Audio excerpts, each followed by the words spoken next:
گو قوم کا تیرے نہیں اب گو قوم میں تیرے نہیں اب کوئی بڑائی، گو قوم میں تیرے نہیں اب کوئی بڑائی، پر نام تیری قوم کا یہاں اب بھی بڑا ہے، ڈر ہے کہیں یہ نام بھی مٹ جائے نہ آخر، ڈر ہے کہیں یہ نام بھی مٹ جائے نہ آخر، مدت سے اسے دور زمان میں رہا ہے، ہم نیک ہیں یا بد ہیں پھر آخر ہیں تمہارے، ہم نیک ہیں یا بد ہیں پھر آخر ہیں تمہارے، نسبت بہت اچھی ہے اگر حال برا ہے، فریاد ہے اے کشتی امت کے نگہباں، فریاد ہے اے کشتی امت کے نگہباں، بیڑا یہ تباہی کے قریب آن لگا ہے، اے خاصان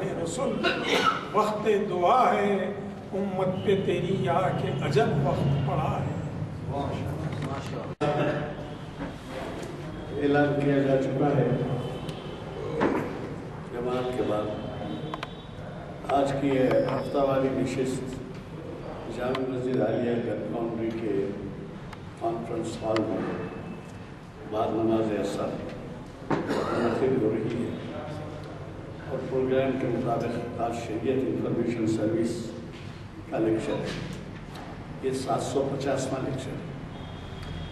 ہر سال 45 لیکچر ہوتا ہے، اب اس سے آپ اندازہ لگا لیں کہ جب 900 لیکچر ہو گئے تو 20 سال ہو جائیں گے۔ یہ 750واں لیکچر ہے۔ آج مولانا نے بہت ہی خاص عنوان کیا ہے، اور وہ خواہشات نفس شریعت کی روشنی۔ اب آپ سب یہاں پر تعلیم یافتہ ہیں، انٹلیکچوئل لیولز کے ہیں، اور مولوین ہیں، حفاظ ہیں، اور آپ کو خود اندازہ ہوگا کہ نفس کے تعلق سے ہمارے لیے اگر کوئی باتیں معلوم ہوتی ہیں تو ہمارے ایمان میں تازگی آتی ہے۔ اتفاق کی بات ہے کہ معین الدین حسینی صاحب نے بھی جو کلام پیش کیا، جو نعت پیش کی، اس میں بھی سب ایسی باتیں ہیں جو نفس سے متعلق ہیں۔ بہرحال ہمیں خوشی ہے کہ آج مولانا جو ہمیشہ ایک مہینے مرتبہ ہمارے ہاں تشریف لاتے ہیں، پریزیڈنٹ کے باوجود یافتہ ہیں، ان کی مہربانی ہے، وہ جو والہانہ خدمت انجام دیتے ہیں مہینے میں ایک دفعہ۔ مگر ایک چیز سے میں ذرا آپ لوگوں کی توجہ چاہوں گا، ہماری محفل ذرا نوجوانوں کو بھی ترغیب دیں۔ یہ نوجوان شاید چھٹیاں رہیں، چھٹیاں نہ رہیں، کہ ٹی وی اور کرکٹ کے میچز وغیرہ کے لیے تو آ جاتے ہیں، لیکن مشکل ہے ان کے لیے یہاں پر اٹینڈ کرنا، جبکہ یہاں ہر قسم کی سہولت ہے۔ مطلب یہ کہ دیکھیے آنے جانے کی سہولت کی اتنی سہولت ہے، مرکزی مقام ہے، چاروں طرف سے کھینچے چلے آتے ہیں۔ آپ کو تو معلوم ہوا کہ مولانا کا ایک خطاب ہوتا ہے کلین پیلس میں، وہ ہر اتوار کو جو خطاب ہوتا ہے تو اس میں شہر سے کئی جن میں نوجوان نہیں ہوتے ہیں کھینچے چلے جاتے ہیں، کلین پیلس سے اتنا فاصلہ ہے۔ بہرحال کوشش کیجیے، اور پھر اس کے علاوہ ہمارے پاس یہ جو انسان ہے ویب سائٹ پر یوٹیوب پہ بھی دیکھا جا سکتا ہے، تو اس کا انتظام کیا گیا ہے۔ جو واقف نہیں ہے ہمارے طاہر علی صاحب نے انچارج، ان سے بھی یہ سمجھائیں کہ وہ کیا کس طریقے سے اس کو اپنے گھر والوں کو، محلے والوں کو سنا سکتے ہیں اور عام کر سکتے ہیں۔ آپ سے میں صرف ایک گزارش کرتے ہوئے ایک دو گزارشات کے ساتھ اپنے خطاب اختتام کروں گا کہ کلام اقبال میں انوار قرآن حکیم، یہ عنوان سے جناب محمد ضیاء الدین نیّر صاحب مخاطب کر رہے ہیں کل نہیں پرسوں اسی مقام پر اسی وقت، اور یہ آپ خود اندازہ لگائیے کہ انوار قرآن حکیم کے بارے میں کلام اقبال میں کیا کیا حوالے ہیں، اس میں جو ہے آپ کو اس سے واقف کرایا جائے گا، تو وہ کتنا اہم کتاب ہوگا آپ خود اندازہ لگائیے۔ اور پھر یہ مجھے چندہ بتانے کی ضرورت نہیں ہے کہ جناب محمد ضیاء الدین نیّر صاحب اقبالیات کے بہت بڑے اسکالر ہیں، تو وہ جب آتے ہیں تو بڑی تیاری سے آتے ہیں۔ آپ خود یہ محسوس کریں گے کہ یہاں سے آپ خالی ذہن نہیں جائیں گے، بلکہ ایسے جائیں گے کہ کچھ توشہ ساتھ لے کے جائیں گے اپنے مستقبل میں کام آنے کے لیے انوار قرآن حکیم کے بارے میں ان کے خیالات سننے کے بعد آج کی اس محفل کا آغاز ہماری مسجد کے پیشنام صاحب کے کچھ اعلان کلام پاک سے ہوا، اور اس کے بعد ہمارے معین الدین حسینی صاحب ہمارے عاملہ کے رکن بھی ہیں، انہوں نے بہت ہی برموقع اور ایسا کرتا سے اعلان پیش کی کہ وہ جو ہے ہمارے لیے بہت سے علم و ادب کا خزانہ ہے۔ میں آج کے ہمارے مفرد صاحب سے گزارش کرتا ہوں کہ وہ شہر نشین پر تشریف لائیں اور ہمیں اپنے خطاب سے سرفراز ہوں۔ الحمدللہ الحمدللہ رب العالمین والصلاة والسلام على سید المرسلین وعلى آلہ وأصحابه أجمعين، أما بعد فقد قال الله تبارك وتعالى في القرآن المجيد والفرقان الحميد: أعوذ بالله من الشيطان الرجيم، بسم الله الرحمن الرحيم. وأما من خاف مقام ربه ونهى النفس عن الهوى فإن الجنة هي المأوى. صدق اللہ العظیم. بزرگوں اور دوستوں، جیسے کہ آپ کے سامنے عنوان کے سلسلے میں تعارف کرایا گیا کہ انشاءاللہ آج ہماری گفتگو کا محور پیروی کے جو حدود ہے شریعت اسلامی نے جو خواہشات کی تکمیل کے لیے ہم کو اجازت دی ہے، اور جہاں سے خواہشات نفس کی پیروی ممنوع قرار پاتی ہے، اس پر انشاءاللہ چند الفاظ آپ کی خدمت میں پیش کروں گا۔ یہ دنیا کی زندگی ایسی ہے کہ ہمارے اندر خواہشات کا ایک سمندر ہے جو تلاطم خیز رہتا ہے، موجیں مارتا رہتا ہے۔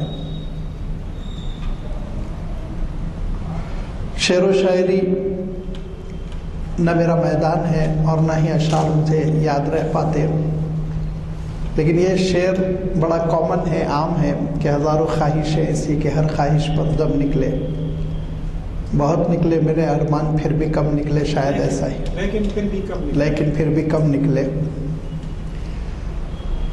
یہ دراصل شعر بتلاتا ہے کہ خواہشات کی تکمیل زندگی میں نہیں ہو سکتی، لامتناہی سلسلہ ہوتا ہے، نہ ختم ہونے والا سلسلہ ہوتا ہے خواہشات کا، جس کے لیے عربی میں اللہ تعالیٰ نے قرآن مجید میں جو لفظ استعمال کیا وہ ہے الہوی،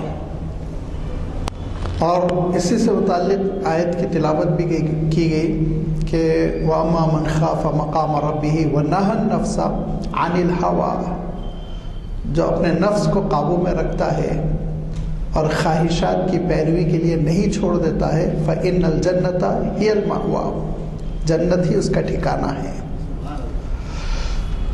عجیب و غریب عربی زبان کا مزاج ہے، اور اس کو آپ یوں نہ سمجھیں کہ میں شعبہ عربی کی ملازمت کرتا ہوں تو حق وفاداری ادا کر رہا ہوں، بلکہ آپ خود عربی زبان پر تحقیق کیجئے، ریسرچ کیجئے، بہت سی خوبصورتیاں ہیں۔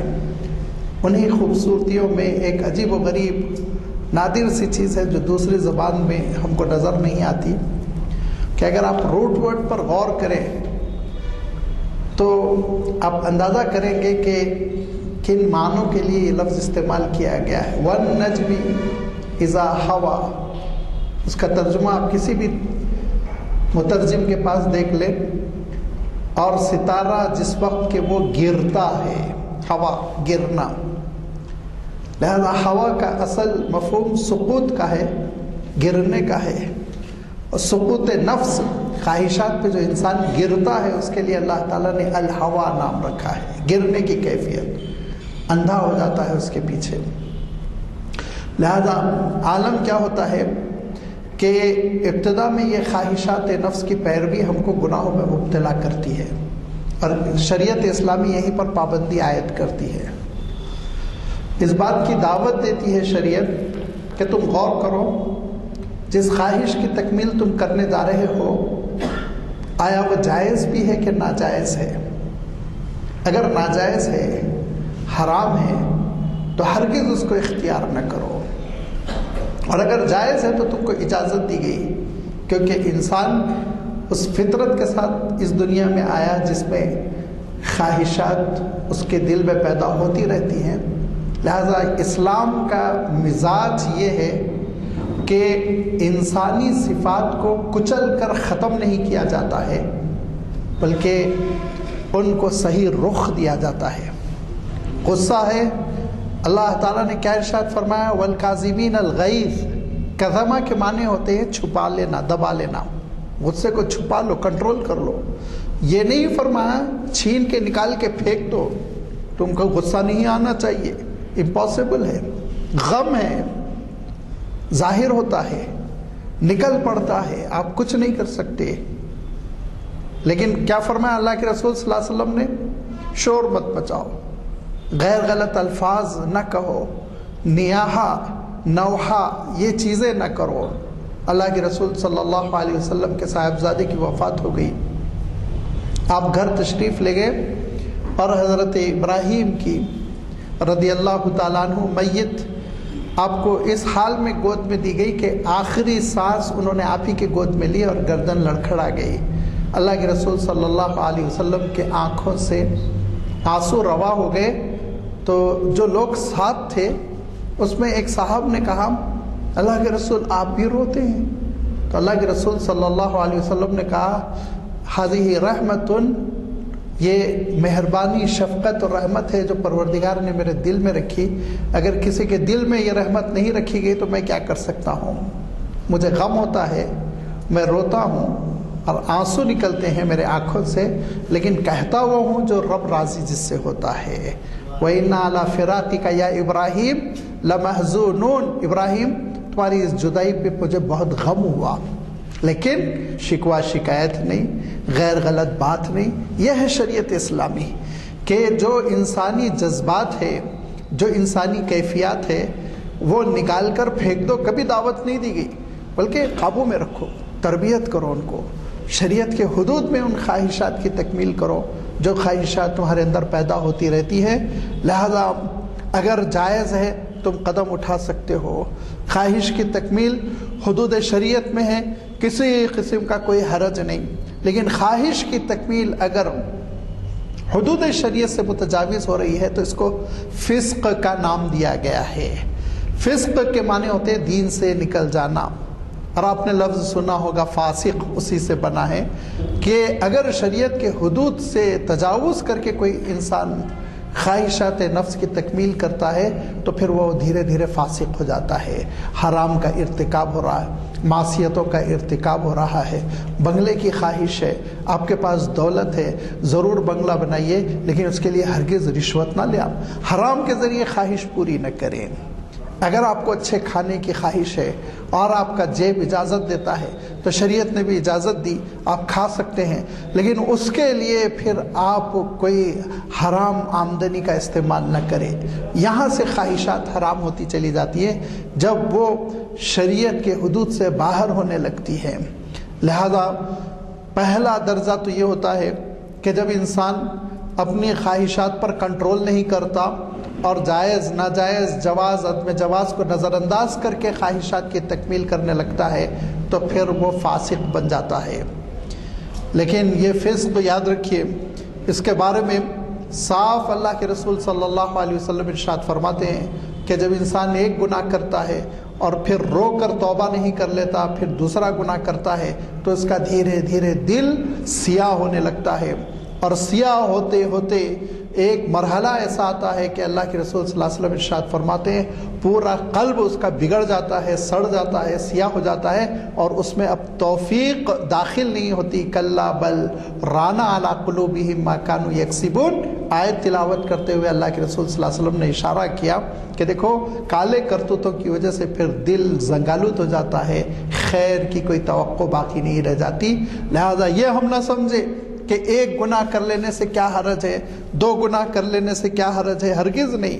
یہاں سے پھر انسان کی فطرت بگڑنے لگتی ہے، مزاج بگڑنے لگتا ہے، دھیرے دھیرے ہدایت کی توفیق کی راہیں مسدود ہو جاتی ہیں اور لینے کے دینے پڑ جاتے ہیں. لہٰذا یہ فسق و فجور، خواہشات نفس کی تکمیل، اس کے پیچھے انسان چلتا چلا گیا. دھیرے دھیرے پھر کیا ہوتا ہے، ایک دوسرا مرحلہ آتا ہے. وہ دوسرا مرحلہ یہ آتا ہے کہ وہ اپنے گناہوں کی تعویل کرتا ہے. پہلے تو یہ کہ آپ نے دیکھا ہوگا بہت سارے نشہ کرنے والے بھی کہیں گے کہ ہاں بھائی ہم نے گناہ کیا، نہیں کرنا چاہیے تھا، کیا کریں گے مول صاحب، لت پڑ گئی ہے، معذرت کا لب و لہجہ رہتا ہے. لیکن ایک مرحلہ ایسے بھی آتا ہے جس میں انسان اپنے گناہوں کی تعویل کرنے لگتا ہے اور ان کو گناہ نہیں قرار دیتا، ان کو پھر مباحات میں سے شمار کرنے لگتا ہے. یہ فکر میں خواہشات نفس کا عمل دخل ہو جاتا ہے، اور پھر جب فکر میں خواہشات نفس کا عمل دخل ہو جاتا ہے تو اللہ تعالیٰ نے اس کو گمراہ کہا، ضلالت کا لفظ استعمال کیا اور ارشاد فرمایا افرأیت من اتخذ الہہ ہواہ وَأَضَلَّهُ اللَّهُ عَلَىٰ عِلْمٍ. اس شخص کو دیکھا جو خواہشات کے پیچھے پیچھے چل رہا ہے، وَأَضَلَّهُ اللَّهُ، اللہ نے اس کو گمراہ کر دیا ہے. اب عالم یہ ہوتا ہے کہ اپنے گناہوں کی تعویل میں جو چیزیں ہم آج دیکھ رہے ہیں، جو صورتحال ہمارے سامنے ہے کہ گناہ کی لت پڑ گئی، عادت ہو گئی، اب معذرت کا لب و لہجہ نہیں ہے، بلکہ اپنے گناہوں کو مباح قرار دینے کی کوشش، اس کے لیے دلائل اور ایسے غلط سلط دلائل کہ پھر انسان یہ سوچے کہ شریعت کوئی چیز ہی نہیں ہے، اللہ تعالیٰ کا دین کوئی چیز ہی نہیں ہے. اب میں ایک مثال دوں یا نہ دوں، مثال دیتے ہوئے میں گھبرا رہا ہوں کہ کبھی کبھی ایسا ہوتا ہے کہ اللہ تعالیٰ نے دو فرشتوں کو بھیجا، ہاروت و ماروت کو، کہ بابل میں جاؤ، لوگوں کو بتاؤ کہ جادو بہت بری چیز ہے. تو لوگوں نے انہی لوگوں سے، ان دونوں فرشتوں سے جادو سیکھ لی اور اس کے بعد جادوگری کرنے لگے. تو کبھی کبھی ایسا ہوتا ہے ہم مولوی حضرات کوئی برائی کو بیان کرتے ہیں تو لوگ وہ برائی کی مذمت کے بجائے وہ برائی کو اخذ کر لیتے ہیں، وہ موقع ان کو ہاتھ لگ جاتا ہے، اچھا یہ بھی ہے.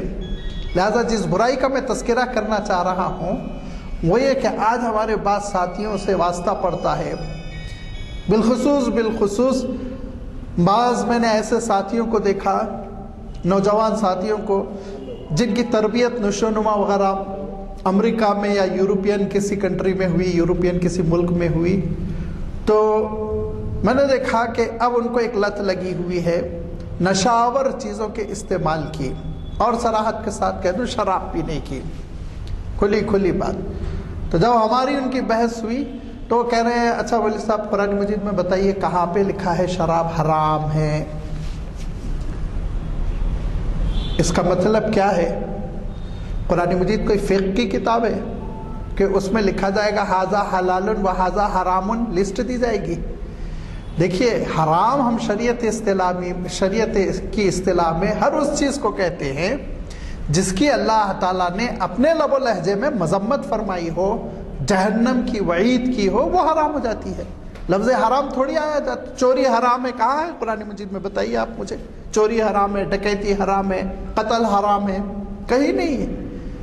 حرام اور حلال ہماری فقہی کتابوں میں ان چیزوں کو لکھا جاتا ہے جن کو اللہ نے پسند کیا حلال کی لسٹ میں، جن پر وعید آئی، اللہ کا غضب آیا، اللہ تعالیٰ نے ناراضگی کا اظہار کیا، وہ حرام کی لسٹ میں.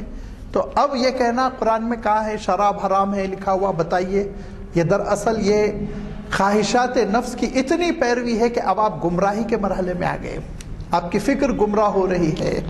اللہ تعالیٰ نے شراب کے سلسلے میں کتنا سخت لب و لہجہ ارشاد فرمایا. آپ دیکھیے پہلی بات اللہ تعالیٰ ارشاد فرماتا ہے انما الخمر والمیسر والانصاب والازلام. پہلے خنزیر کے گوشت کے ساتھ بتوں کے ساتھ اس کا تذکرہ نمبر 1، پہلی مذمت. دوسری مذمت رجسن، رجسن کا ترجمہ کر لیجئے عربی میں. رجسن کہتے گندی چیز، ناپاک چیز جس سے گھن آنی چاہیے. تیسری چیز کیا فرمایا؟ من عملی شیطان، شیطان کی چیزوں میں سے ہے. اور اس کے بعد کیا ارشاد فرمایا؟ اس کے بعد ارشاد فرمایا فَاجْتَنِبُوهُ، اس سے تم بہت بچو. پھر ارشاد فرمایا پانچویں تاکید دیکھیں لَعَلَّكُمْ مُنْتَهُونَ، تم ہاتھ روک لو اس سے. اور کیا ارشاد فرمایا انما یرید الشیطان ان یوقع بینہم العداوۃ والبغضاء. اس گندی چیز کے ذریعے سے شیطان تمہارے اندر توڑ پھوڑ ڈالنا چاہتا ہے، تمہارے اندر برائیاں پیدا کرنا چاہتا ہے، لڑائی جھگڑے پیدا کرنا چاہتا ہے. اتنی وعید مفسرین نے لکھا کسی گناہ پر نہیں، اتنی برائی، لسٹ ہے برائی کی. اللہ تعالیٰ نے جو شراب کے سلسلے میں بیان فرمائی کسی بھی برے عمل کے سلسلے میں نہیں ہے. اور اللہ کے رسول صلی اللہ علیہ وسلم نے ارشاد فرمایا ایک حدیث میں ام الخبائث، خباثتوں کی جڑ، ایک حدیث میں ام الفواحش، بے حیائی کی جڑ. اب یہ ساری چیزیں شریعت اسلامی میں نمایاں ہے، لیکن انسان خواہشات کا بندہ بن گیا. خواہشات کی غلامی ایسے اس نے کی کہ اب اپنے گناہ کی وہ تعویل کر رہا ہے. اب آپ اس کے بعد اپنی سوسائٹی پر نگاہ ڈالیے اور آپ دیکھیں گے کہ کئی بے شمار لوگ ہیں جو اپنے گناہوں کی اسی طرح کی تعویلات کرتے رہتے ہیں، اپنی بری عادتوں کی، اپنی قباحتوں کی، اپنے جرائم کی ایسے ہی وہ تعویل کرتے رہتے ہیں. اصلاً یہ ہے کہ وہ خواہشات کے اتنے بندے بن چکے ہیں، عادی ہو چکے ہیں کہ اب وہ ان خواہشات کے دائرے سے نکل نہیں سکتے. لہذا آپ دین کو بدلنے کی کوشش، دلائل بدلنے کی کوشش، لہذا یہ گمراہی ہے. اور اس گمراہی کے سلسلے میں اللہ تعالیٰ ارشاد فرماتا ہے آگے چل کے اسی آیت میں، ایسے لوگوں کے اللہ تعالیٰ کانوں پر ڈھانٹ لگا دیتا ہے، نگاہوں پہ پردے ڈال دیتا ہے، دلوں پر مہر لگا دیتا ہے اور ان کو جہنم رسد کرتا ہے. ارشاد فرمایا پوری آیت آپ اٹھا کر دیکھ لیجئے. اور یہی نہیں بلکہ جب انسان اس طرح گمراہ ہو جاتا ہے اور خواہشات کی پیروی کرتا چلا جاتا ہے تو پھر ایک مرحلہ ایسا آتا ہے کہ خواہشاتی کو دین بناتا ہے. دین خواہشی دین ہے، خواہشی خدا ہے، خواہش سب کچھ ہے. خواہش سے ہٹ کے اس کی زندگی میں کوئی چیز باقی نہیں رہ جاتی. ایسے شخص کے سلسلے میں اللہ تعالیٰ ارشاد فرماتا ہے افرأیت من اتخذ الہہ ہواہ. اے نبی آپ نے اس شخص کو دیکھا جس کا خدا خود اس کی خواہش ہے. آپ افانت تکون علیہ وکیلا، آپ اس کے وکیل بن سکتے ہیں، ہدایت دے سکتے ہیں، بچا سکتے ہیں؟ ہرگز نہیں بچا سکتے. لہذا یہ وہ مرحلہ ہو جاتا ہے کہ انسان اپنا مذہب بھی خواہشات کے مجموعے کو بنا لیتا ہے. سیلیبریشنز، ناچ گانا، تالیاں بجانا، یہاں تک کہ ایک واقعہ میں مکہ مکرمہ کا سناؤں گا اور پھر اس پر وہ واقعہ جو ہمارے آج کے انڈین ماحول پر اپلائی ہوتا ہے اس کا بھی میں اشارہ کر دوں گا کہ عمرو ابن جمون نامی ایک صاحب تھے. ان کا عالم یہ تھا کہ وہ بت لا کے اپنے گھر میں رکھتے تھے اور ان کی پوجا کرواتے تھے. اس کے بعد جب دل بھر جاتا تھا تو اس کو توڑ کے پھینک دیتے، دوسرا خوبصورت اسٹیچو لاتے تھے. تو جو ان کے دل کو اچھا لگا وہ خدا ہوتا تھا. آپ سوچیں گے کتنا نادان تھا بیچارہ، کم علم تھا، جاہل تھا. لیکن ذرا آپ سوچئے، بزرگ حضرات میرے ساتھ دیں گے کہ بچپن میں ہم نے جن خداؤں کو دیکھا آج خدا بدل گئے ہندوستان میں، آج خدا بدل رہے ہیں. اور جو 400-500 سال پہلے لوگ تھے ان کو پھر بھیج دیا جائے، اگر ایسا ممکن ہوتا، دوبارہ زندگی دی جاتی تو وہ آ کے سر پکڑ لیتے کہ جو خدا ہمارے زمانے میں تھے آج تو بالکل بدلے ہوئے ہیں، چینج ہو چکے ہیں. اگر آپ زیادہ وضاحت چاہیں تو میں نام لے لوں. کون جانتا تھا پہلے شرڈی کے سائی بابا کو؟ کوئی نہیں جانتا تھا. کہاں تھا بچپن میں؟ بتائیے آپ. میں غلط بول رہا ہوں تو آپ میری تردید کیجئے کہ آج سے 40 سال پہلے اور آج سے 30-35 سال پہلے کالے کپڑے پہن کے کہاں صبری مندر لوگ جایا کرتے تھے؟ لیکن آج بن گیا ہے ایک نیا مذہب اور نئی عبادت شروع ہو گئی ہے، نئے مراسم شروع ہو گئے۔ اور وہ دو فقیر تھے، ایک مسلمان تھے، غیر مسلم تھے، ایک پہاڑ کے نیچے مدفون ہے، ایک پہاڑ کے اوپر مدفون ہے، وہ خدا بنے ہوئے ہیں، لوگ سفر کر کر کے جا رہے ہیں ان کے لیے۔ یہ خداؤں کو پھر خواہش کے اعتبار سے بدلا جاتا ہے، منتخب کیا جاتا ہے، سلیکٹ کیا جاتا ہے، یہ گمراہی اس حد تک پہنچ جاتی ہے۔ لہذا یہ خواہشات کے پیچھے چلنے کی جو عادت ہے اس کو اسلام چاہتا ہے کہ شروع میں پابندی لگا دی جائے، جہاں حد جواز ختم ہو جائے وہاں تم خواہش کے پیچھے نہ جاؤ۔ اور اس کے لیے اللہ تعالیٰ نے قرآن پاک میں ایک واقعہ بھی بیان فرمایا، اور وہ واقعہ یہ ہے کہ اللہ تعالیٰ ارشاد فرماتا ہے وَاتْلُ عَلَيْهِمْ نَبَأَ الَّذِي آتَيْنَاهُ آيَاتِنَا فَانْسَلَخَ مِنْهَا فَأَتْبَعَهُ الشَّيْطَانُ فَكَانَ مِنَ الْغَاوِينَ کہ اے نبی اس شخص کا ذکر بھی آپ ان کے درمیان کر دیں جس کو ہم نے اپنے آیتوں کا علم دیا تھا۔ یہ تھے بلعام ابن باعور جو حضرت موسیٰ علیہ السلام کے زمانے میں تھے اور حضرت لوط علیہ السلام کی نسل سے تھے، ایک نبی کی نسل سے تھے۔ اب آپ ذرا اندازہ لگائیے، اور حضرت موسیٰ علیہ السلام کی دعوت پر انہوں نے اسلام قبول کیا، حضرت موسیٰ علیہ السلام کے ہاتھوں ان کی تربیت ہوئی اور تورات کا علم ان کو دیا، نبی و رسول کے ذریعے سے اللہ تعالیٰ نے تورات کا علم دیا۔ کیا مقام ہوگا سوچیے آپ۔ حضرت موسیٰ علیہ السلام نے قرآن مجید کی تفسیر میں یہ واقعات آئے ہیں لیکن سیاہ ستہ وغیرہ میں نہیں ہے تو ذرا سا لوگ قابل اعتنا نہیں سمجھتے، لیکن یاد رکھیے اولڈ ٹیسٹمنٹ کے سفر عدد 22 میں ان کا جو 22واں چیپٹر ہے اس میں تقریباً 35 آیتیں ہیں یا آپ جملے ہیں جو بھی کہہ لیجئے، ان 35 ورسز میں ان کا تفصیل سے تذکرہ ہے۔ وہ ایک سورس ہے اور لازمی بات ہے قرآن مجید کی تفسیر میں جب اشارہ ہوتا ہے تو اس کے معنی کچھ نہ کچھ اس کی حقیقت ہے کہ حضرت موسیٰ علیہ السلام نے ان کو داعی بنا کر مدین بھیجا۔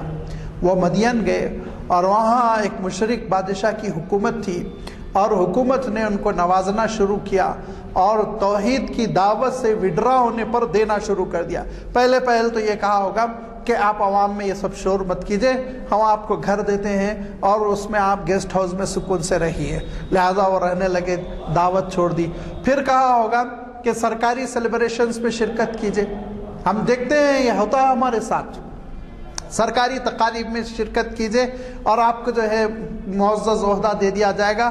اب انہوں نے سرکاری تقاریب میں بھی شرکت شروع کی، دھیرے دھیرے بھجن بھی گانا شروع کیا ہوگا، دھیرے دھیرے پوجا میں بھی بیٹھنے لگے ہوں گے۔ ابھی چھوٹی چھوٹی منسٹری کیا ملتی ہے، کسی کو تلنگانہ میں، کسی کو راجستھان میں، کہ انہوں نے پوجا کرنا اور پوجا میں شریک ہونا گوارا کر لیا۔ یہ ہے خواہشات نفس کی پیروی۔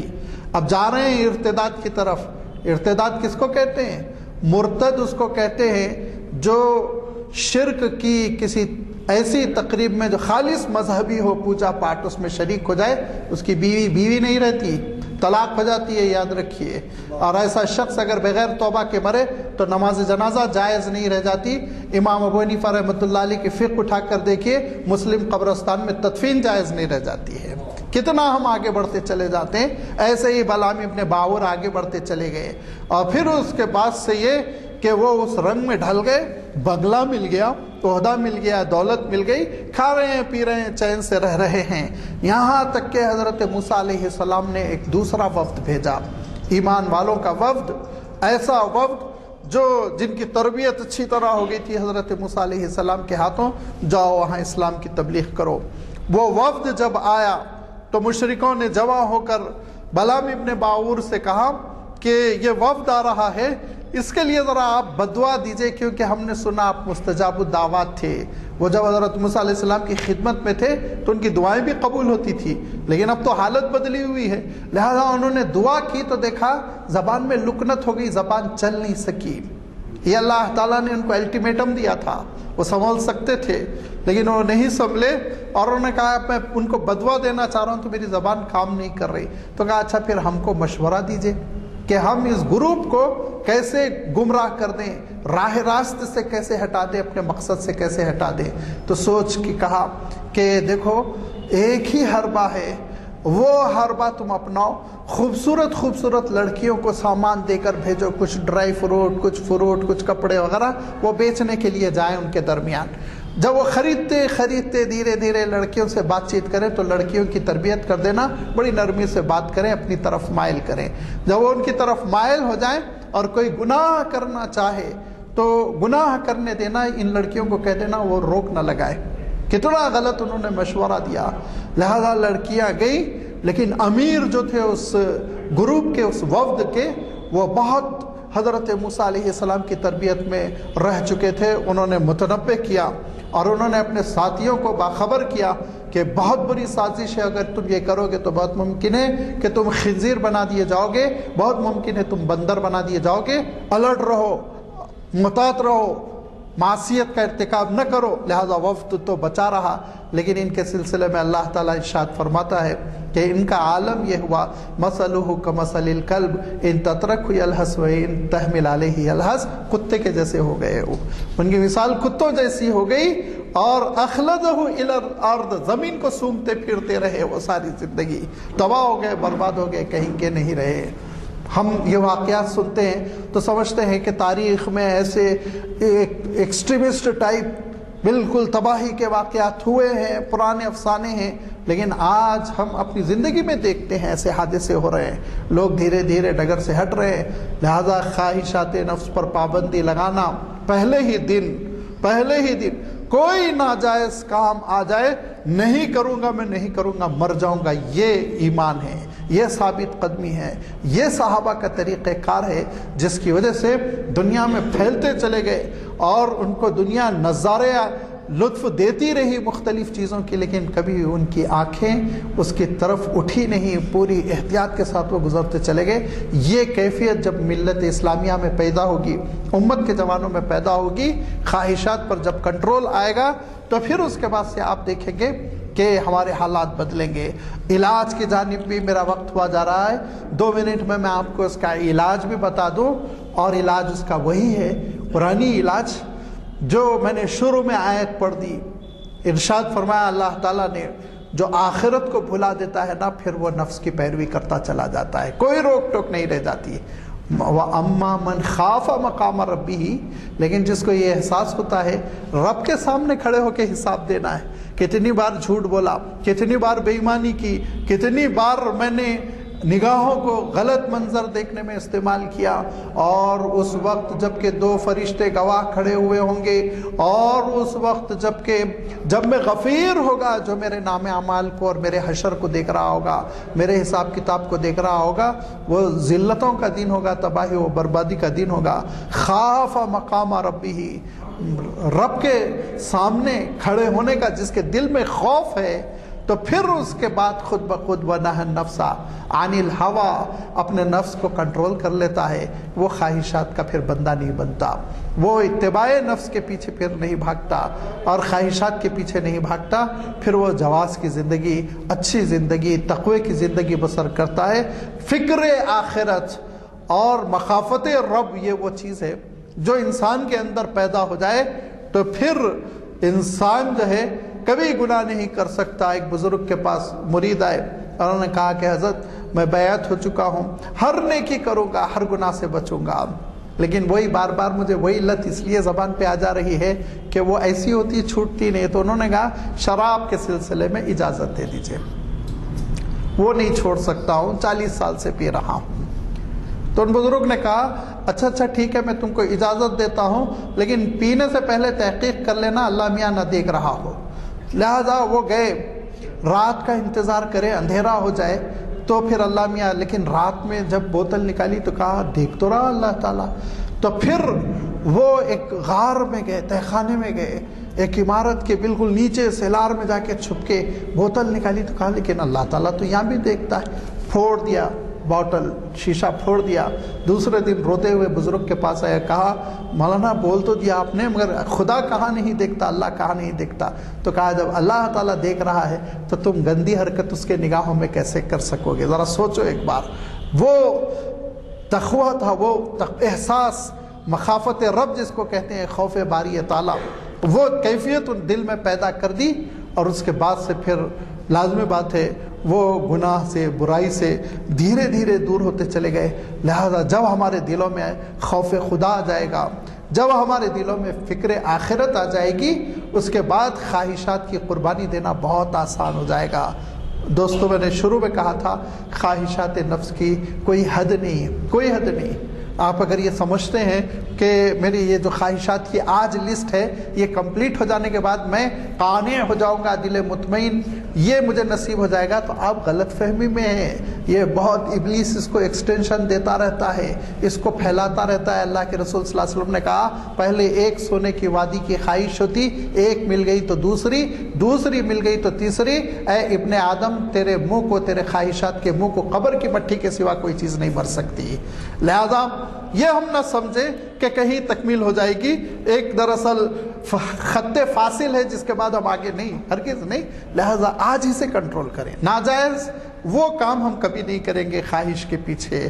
جواز کے حد میں رہتے ہوئے شریعت کی روشنی میں ساری خواہشات کی آپ تکمیل کیجئے، اس کے بعد انشاءاللہ اللہ تعالیٰ کے پاس بھی پاس پرس نہیں ہوگی، بے برکتی بھی نہیں ہوگی، اور وہ ساری وہ گندگیاں جو آج ہماری سوسائٹی میں پھیلی ہوئی ہیں ان سب سے ہم بچنے میں کامیاب ہو جائیں گے۔ اللہ تعالی ہم سب کو شریعت کے تقاضوں کے مطابق عمل کرنے کی توفیق عنایت فرمائے۔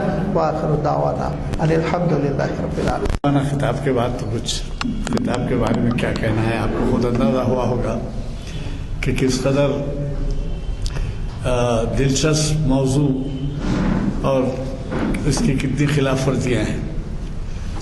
ایسے موقع پہ جب کہ ہم واقف ہوئے ہیں نفس کے خواہشات کے بارے میں، کوشش کیجئے کہ اللہ تعالیٰ ہمیں توفیق دے کہ مولانا نے جو کچھ نصیحتیں فرمائی ہیں اور جو کچھ مثالیں پیش کی ہیں وہ ہمارے لیے ایک مشعل راہ بنے۔ میں نے پہلے ہی کہا تھا کہ آپ ذرا توجہ نوجوانوں کی طرف دیجئے۔ ایک بات اور یہ کہنا چاہوں گا میں کہ ہمارے یہاں یہ بھی نظم ہے کہ جب پرنٹ ہو کے آتے ہیں یہ محافل کے برقی یا کہیں اعلامی ہفتے کا جو پروگرام آتا ہے تو ہمارے پاس 35-40 ایسے پوسٹ کے ایڈریس ہیں جو ہم بھیجتے ہیں یہاں سے بائی پوسٹ۔ آپ کو تو معلوم ہے بک پوسٹ بہت کم خرچ ہوتا ہے، تو بک پوسٹ کے ذریعے ہم 25-30 خصوصاً ہمارے علماء کے پاس بھی بھیجتے ہیں اور شہر کے پاس مدارس اور مسجدوں کو بھی بھیجتے ہیں۔ تو آپ اگر چاہتے ہیں کہ کسی مسجد کو یہ اعلامیے پہنچے، کیونکہ یہ اعلامیے جو ہے آپ کو معلوم ہے کہ پورے ہفتے کا پروگرام رہتا ہے اور آپ کے ہاں یہ 4 شنبہ جمعرات تک پہنچ جاتا ہے، جمعہ سے واس جن کا بھی ہوتا ہے ان کا بھی ذکر ہوتا ہے اس میں، تو جمعہ سے محفل شروع ہوتی ہے، ہماری یہ لسٹ شروع ہوتی ہے۔ تو ہمارے ہاں جمعہ سے پہلے ہی آپ پاس بائی پوسٹ بھیجنے کا انتظام ہے۔ اگر کوئی صاحب چاہتے ہیں کہ ان کا پتہ لکھا دیں، لکھ لیں ہم، تو یہ شبیر صاحب کے پاس لکھا دیں تاکہ ہم بائی پوسٹ ان کو بھیج سکیں بر وقت۔ اور یہ بھی کریے اگر آپ سے ہو سکتا ہے تو زیراکس نکالیے اور اپنی مسجدوں میں تقسیم کیجیے، کیونکہ کچھ نہ کچھ قدم اٹھانے ہوں گے نوجوانوں کو ترغیب دینے کے لیے۔ اس کے لیے ہم 2 طرف چھاپتے ہیں، اردو میں بھی انگلش میں۔ اگر آپ 2 پرچے لیں اور مسجد میں ایک اردو کی طرف ایک انگلش طرف لگا دیں تو ان کو سہولت ہوتی ہے، ورنہ ہمارے بچوں کو اردو نہیں آتی اور جب اعلامیہ میں خالی اردو لکھا ہوا رہتا ہے تو وہ سر کا رخ بھی نہیں کرتے، پڑھتے بھی نہیں، آتا ہی نہیں پڑھنا تو کیا کریں گے اردو۔ لہٰذا میری گزارش ہے کہ آپ توجہ فرمائیں، اور آپ کی جو محفل کے پرچے ہیں وقت پہ نہیں پہنچ سکے اور انشاءاللہ آپ کو 4 شنبے کے دن یہاں پر دستیاب رہیں گے، ویسے کل آ جائیں گے۔ آئیے فرمائیں۔ میں مولانا سے ریکویسٹ کروں گا، ہاں بھائی لیجیے، کچھ بول رہے ہیں۔ کبھی یہ ٹاپک کو یاد کریں کہ 55% of the manpower Muslims